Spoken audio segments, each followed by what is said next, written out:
Hello everybody, welcome back to my channel. Like per usual, we will be reading some spooky stories. If you want to find any of these spooky stories, go ahead and visit Reddit, and if you have any just for me that you want me to share, post them in the comments below. Okay, let's get started. This one is called My Grandma Practiced Voodoo in South Louisiana. My grandma practiced voodoo in South Louisiana, and I saw her treat a man who had been attacked by something. This is the shit I live for. Voodoo hoodoo. I love it. I've gone back and forth on posting this because I already know people are going to say I'm exaggerating and it's not that scary, but my grandma died a few months ago, and I've been thinking about this almost every day since. Because now I can't ask her what actually happened. My mom won't talk about it. I'm changing some details, and obviously I'm not saying exactly where this was, but my family is Creole, and we're from deep South Louisiana. My grandma practiced voodoo, and before anybody starts acting weird about that, she wasn't sacrificing animals in the backyard. I mean, yeah, right. Or sticking pins and dolls or any of the movie stuff. She knew herbs and roots. She prayed over people. She made teas and washes and I don't know these words. Poultices? And she knew how to treat things that doctors couldn't or wouldn't fix. Things people in our community had been treating at home for generations. She also believed in doctors and hospitals, so we aren't one of those families where nobody was allowed to get real medical care. There's families like that? Kids weren't allowed in the room when she was working, and nobody really explained why. We were just told to stay out of the way. This happened when I was around 14 or 15. I know I wasn't driving yet because one of my cousins had dropped me back off at my grandma's house after we'd been fishing. And it had been raining all day, so I was soaked and mad because my shoes were full of mud. Ugh. There was an old truck parked outside that I didn't recognize, but that wasn't unusual because people were always coming by.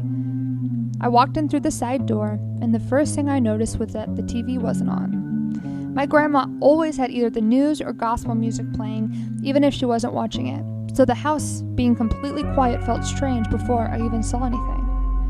She was in the kitchen, and there was a man sitting at the table. He looked rough as hell. His shirt was ripped around the shoulder, there was dried blood on one sleeve, and his hands had these cuts across them that looked deep enough for stitches. He had mud all over his jeans and boots too, like real dark swamp mud. So my first thought was that he had gotten lost somewhere or attacked by an animal, maybe a gator or a dog or something. My grandma wasn't cleaning the cuts. She was checking him over like she was looking for something else. She checked his pulse for a long time, looked inside his mouth, pulled one of his eyelids down, then to the other one, and kept asking him to look at her, and he wouldn't. Weird guy. That's the part I remember the clearest. He was sitting there, completely still and staring at the wall behind her. I don't think I saw him blink once. I know people say that in creepy stories all the time, but I swear I stood there long enough to notice because it started making me uncomfortable. Tears were running down his face, but he wasn't crying like normal. He wasn't making a sound. His face wasn't moving, and he wasn't wiping them away. They were just coming out of his eyes while he stared straight ahead. My grandma kept checking him and talking under her breath. I couldn't hear everything she was saying, but I know some of it was prayer. She didn't ask where he'd been or what attacked him, which didn't seem weird to me at the time, but it does now because you'd think that would be the first question. I don't know how long I'd been standing in the hallway when he finally spoke. It was so quiet that I almost didn't hear him. He said, I thought it was him. He looked like him. Help! Help! My grandma stopped what she was doing. She didn't ask who he meant, and she didn't look confused. She closed her eyes for a second and then said, I know. Ew. That was it. He started breathing weird after that, like he was trying not to panic, but he still didn't move or look at her. My grandma finally saw me and told me to go change my clothes because I was getting mud on the floor. Girl, can you change my clothes? Do you see that guy at the table? I went to the bedroom and stayed there for a while. I could hear them moving around later, but I couldn't make out what they were saying. The truck was gone before dinner. I asked my grandma that night who the man was, and she said he was somebody who needed help. I asked, what happened to him, and she smiled and said, I asked too many questions. Mysterious grandma. What? Grandma, give it up. She always did that when she didn't want to answer something, so I let it go. I never saw him again, and nobody ever brought it up.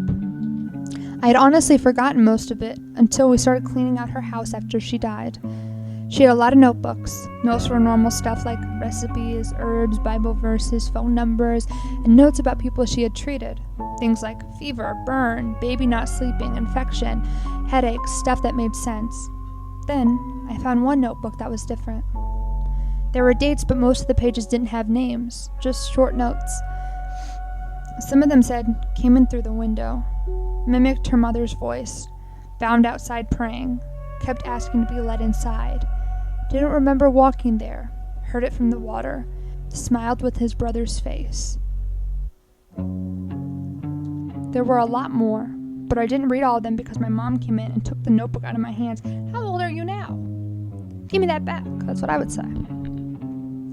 I asked her what it was, and she said it was private and belonged to my grandma. What is this mysterious family?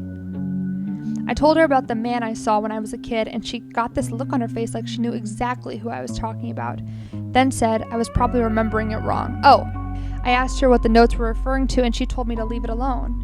I asked her what mimicked her mother's voice meant, and she got mad and said my grandma spent her whole life helping people, and I needed to respect that.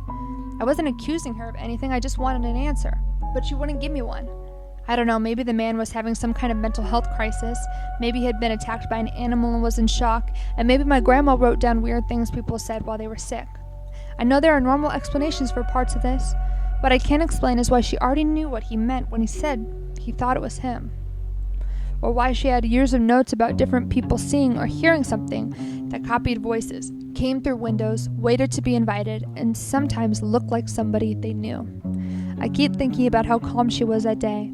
She wasn't trying to figure out what happened to him. She was checking to see how far it had gotten. Well, I feel my tummy's getting sick, I'm afraid. Oh, God. I'm reading some of the comments. Someone said, I love this story. It sounds like your grandma was a very caring, smart, and important person. Yeah. Perhaps they're protecting you. Yeah, all these are kind of saying what I'm thinking. What's this? My people are from Louisiana, and the stories I used to hear. I found out about an uncle that practiced voodoo when I was an adult because his siblings were so afraid of him, they never mentioned him. Imagine my surprise hearing about him, but never have seen pictures of him and spending generous amounts of time with my aunts and uncles. I'm trying to wrap, my brain around all of this. It's so much. The grandma, I like the grandma fine. She seems like a very interesting person that I do believe people like this can get gifts. Or just people in general. We all, depending on how our brain works, we all can tap into different things that sometimes the next person can't. Depends how we grew up, depends on the trauma we went through, right?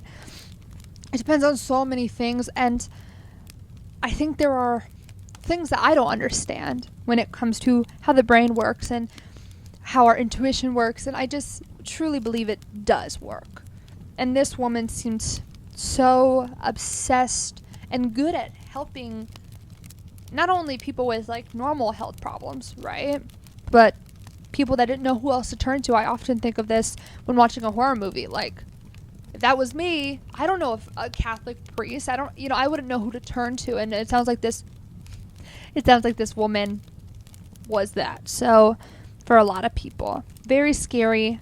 Obviously mimics, right? It sounds like mimics to me. I don't know too much about Louisiana other than what everyone else knows. So take that as you will. Very good story. Okay, this one's a shorter story. I feel like we've had a couple long ones. Strange Man in Bloody Rags at Night. What a title, right, guys? So it says, first off, this is all completely true. This happened outside of my workplace, and I was with 2 coworkers when this happened. We work in the cannabis industry. Guys, I think I'm going to say what we're all thinking. Can we trust the source? Were you high when this was happening? This particular area is sparsely populated, mostly ranch homes and agriculture, though there are businesses and homes. We are in the desert. Finishing our shift, the coworkers and I like to gather right out front of our workplace and have a ceremonial smoke sesh. This particular day, it was a group of 4, but one had to leave, so then it was me and 2 others. As we are smoking a couple joints, having a talk, I misplaced a tin box. What? As all of us look around for it, my friend jokingly says, I don't know what this means. A djinn must have taken it. I'll try to put the word up there, what I'm seeing. We resumed to just hanging and smoking. When these 2 guys were standing across from me, I was leaning on my truck. I saw a man walking toward us from the desert darkness behind them. When I saw him walking, it looked like he was more shuffling, almost dragging one foot, looking injured, and he was moving toward us, but walking sideways, keeping an angle and distance. I told my friends to turn around. They both did. One of them straight up just looked back at me and said, "All right, I'm out of here. Deuces." I mean, the fair, right? And he walked to his car. And drove off. Me and my other friends stood there. He walked right up to me, but something about him was completely wrong. He wasn't wearing clothes. A nude man walking to you in the darkness? His pelvic area was covered by what looked like a bloody rag, and he had another being held by his hand and arm near his face, and he was half covering his face with it. It was the strangest sight, but I did not show fear or any emotion for that matter. I just stared intently. He approached, half covering his face, but I could see it. His eyes were black, shut. There was black all over his face. Okay, let's all take a mental note and just picture. Where is it? His eyes were black, shut. There was black all over his face. His eyes shut and his face covered in black tar or I don't know what. So, okay. He spoke to me. "Can I have $1? Do you guys have $1 for me?" Me standing there with my friend completely frozen in enigma, quickly said no, but I had the joint. That's when the man took the joint and proceeded to smoke. I immediately said, "You can have it." And the man looked at me and said, "Not just for that, I'm not going to rob you." He then ran full speed into the darkness, and as he disappeared into the desert, he yelled, "Thank you!" into the darkness. If anyone has any explanation for what we experienced, please, I'm all ears. We believe we encountered some sort of mischievous demonic spirit, but I don't know. What the hell was that? See, it's stories like this where I'm like, that much weird detail that like, I don't even think I could hear Stephen King making up. Black tar on his face and the area of the bandages. I mean, it doesn't, when I was listening or reading the story, it doesn't seem like it was paranormal to me. It seemed like some interesting homeless person, right? This seems like very much homeless, maybe mentally not stable homeless person acting this way. But then I liked how this person ended it. It said that we believe we encountered some sort of mischievous demonic spirit. Honestly, fits the bill. I mean, right? I don't know. I do believe that story is true just because it's so weird. And I mean, they were smoking, so part of me is like the obvious, right? But I don't know. I didn't hate that story, didn't love that story, but guys, I'm going to lean back a little bit during this, so hopefully you don't mind.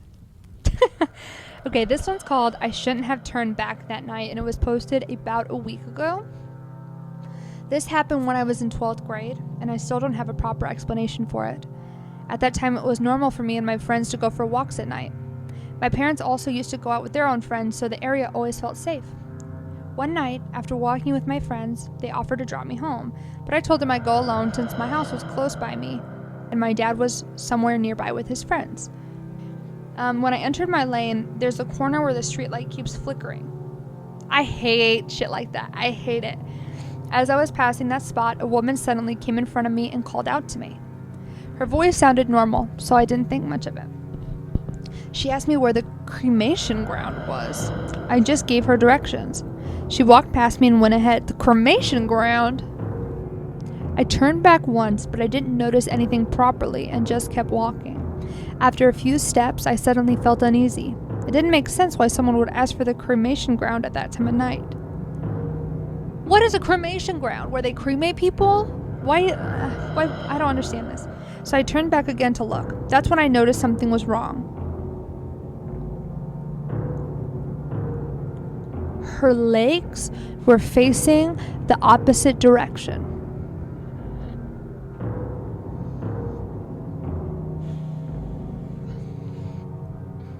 Like they were turned backwards. I froze for a second, and then I looked again, but she wasn't there anymore. There's no way she could have disappeared that quickly. The lane was empty. I don't remember what happened after that. My dad later told me he found me lying on the ground and brought me home. Apparently I had fainted in the middle of the lane. Okay. For the next 2 days, I had a fever and couldn't speak properly. Even now, I still walk through that lane sometimes, but I avoid looking back at that corner. So this was terrifying. Okay, I don't know where this person is from. I'm gonna say, what is a lane? I'm assuming it's like a park, like a driveway. Is it a lane? I'll look on street. This makes me think this person is from somewhere else. Like a bicycle lane? Yeah, I have no idea. Okay, that didn't really help me. And then what was it called? Cremation something? What was that? Cremation ground. I've never heard of such a thing in my life. A few moments later. No. See, this is burial. No, it's cremation. Cremation ground. Cremation ground is an outdoor designated site used for burning human corpses on a funeral pyre. Okay, this one is called The Doll's Shadow. And it says spooky. When I was around 9 or 10 years old, I had a friend named Morgan. She lived with her little sister, Alana, and their mom in a trailer that seemed to move every few months. The strange thing was that while the trailer itself never changed, its location always did. Every time I visited, it was somewhere new, and somehow every place felt creepier than the last. Okay, so this is just a trailer, right? Like, that's not scary so far. 1 month, they were parked beside an old cemetery. I mean, these are weird spots, but like, the trailer itself is not scary.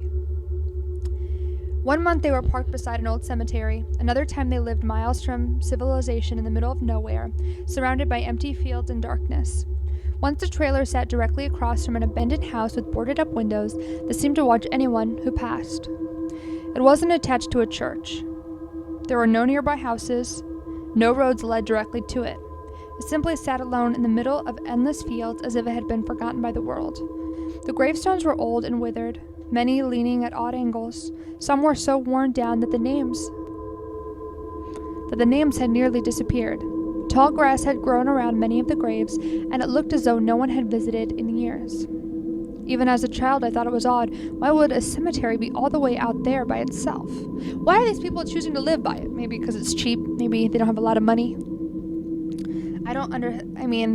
It shows my arrogance and my privilege, but I don't understand how trailers work. I only knew a couple people that lived in the trailer park growing up, and their trailers didn't move, so maybe that is weird, but I don't know.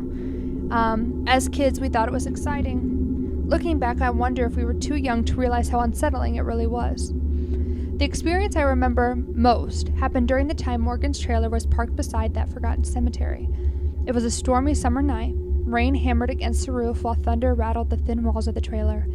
The sky flashed white every few minutes, briefly illuminating the lonely graveyard outside. Like many curious preteens, Morgan and I decided it would be a great idea to borrow her mother's Ouija board. We sat cross-legged on the floor and began asking questions. Nothing serious at first. How did you die? Who are you? Are you buried in the cemetery? The planchette began moving, slowly, deliberately. The answers weren't what we expected. Instead of responding to our questions, the board repeatedly spelled out the same message. I'm coming for you. We tried again, the same answer. Again, I'm coming for you. Then we asked who was speaking. The response claimed it wasn't a person. It was a demon. But the third time we were terrified. Third? Girl, I would say the first sentence and be out of there. Okay, relax. Who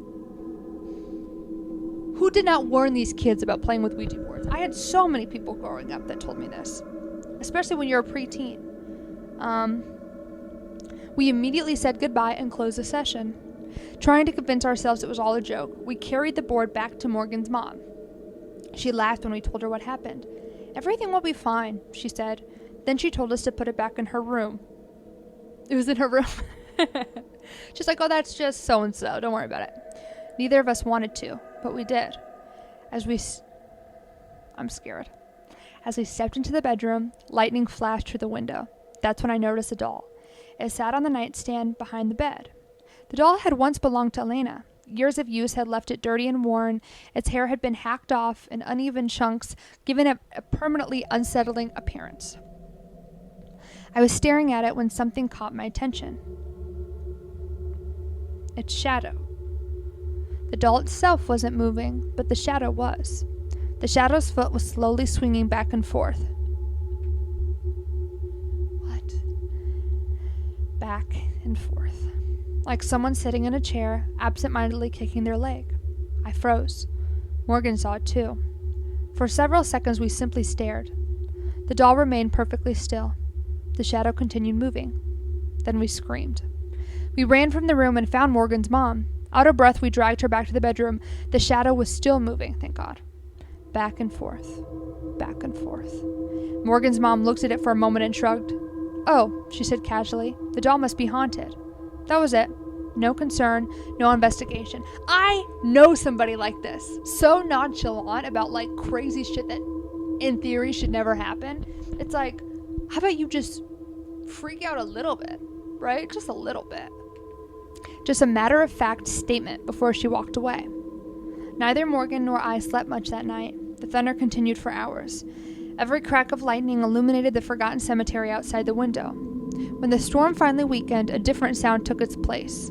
Scratching. Slow, deliberate scratching against the bedroom window.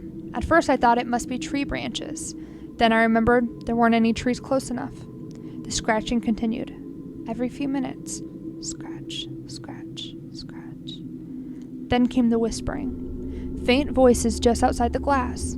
Too quiet to understand. Almost as if someone was speaking in another room.